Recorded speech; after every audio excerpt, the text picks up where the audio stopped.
大家好啊，今天24年11月16号，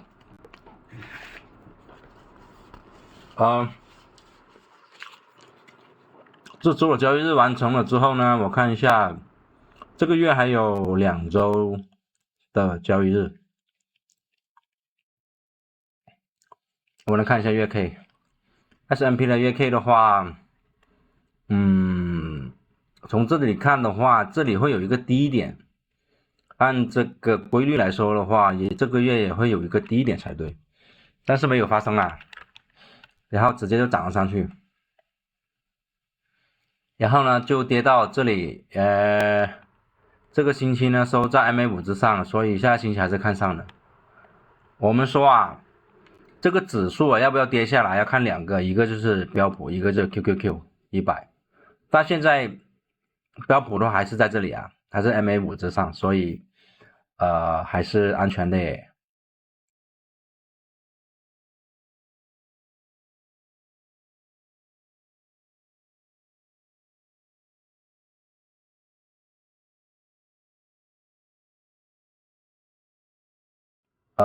QQQ 我们看一下 QQQ 也一样啊，就是这里有一个这里走弱，这周这月这个月它走弱，然后呢就会按那个规律来说的话，它会有一个低点，但是它没有走出这个样子。然后我们看一下周 K，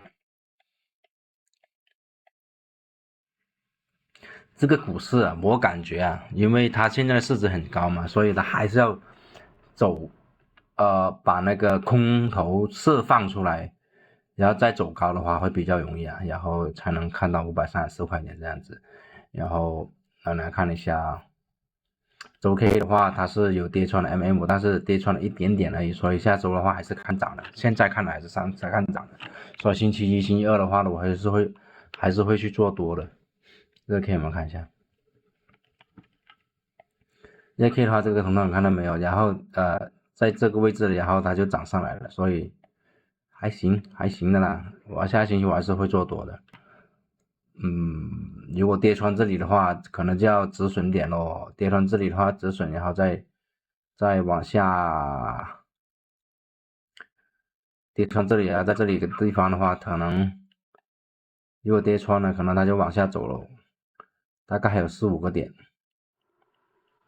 它会很凶的。到时候如果真的跌下来，它会很凶的。然后上个星期的话，上周的话，它那个大涨的话，我是有2、3成吧，所以也是没错，所以也没有抓住了，所以我没有一直就是在3成仓这样子。3成仓的话，一直是等到有这么一个机会。我觉得星期一、星期二应该现在看来呢是机会的，因为标普500起码它没有穿 MA5 嘛。QQQ 的话，它虽然穿 MA5，但是它这里没有什么，它只是稍微穿了一点 MA5，对不对？然后呢，下个星期你看它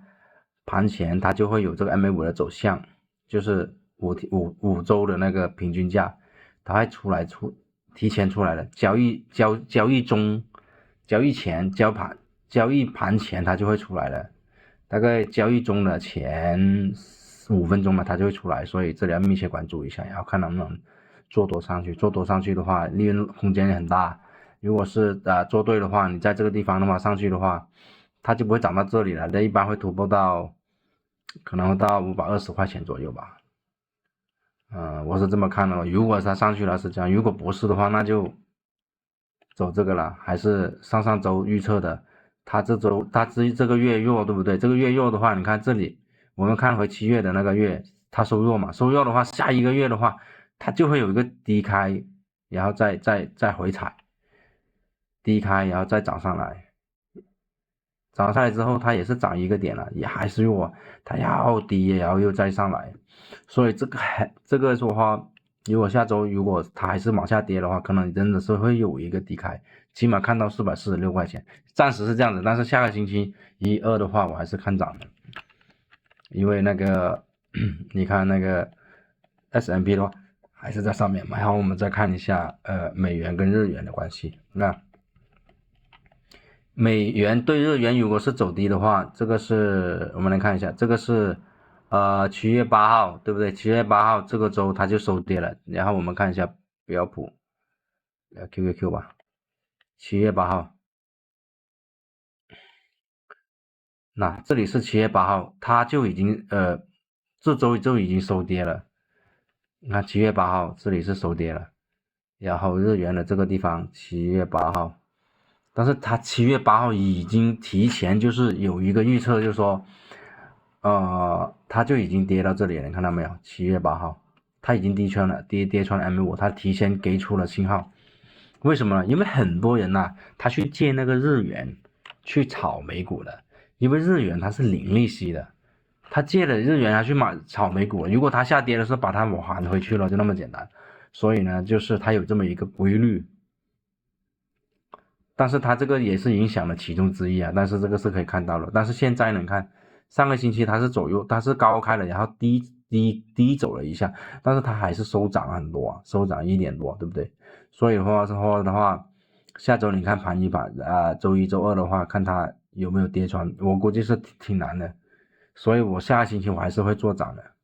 你看到这个规律吗？美元日元，那它是收跌了，然后8月份它不也是收跌吗？7月份一直跌到8月份，到8月5号才涨上来，然后下去又涨上来，所以呢，你看它一直压在了线，所以这里风险很大，但是现在的话还是 OK 的，所以呢，我们要密切关注这个美元对日元的这个汇率的问题。OK， 好，拜拜。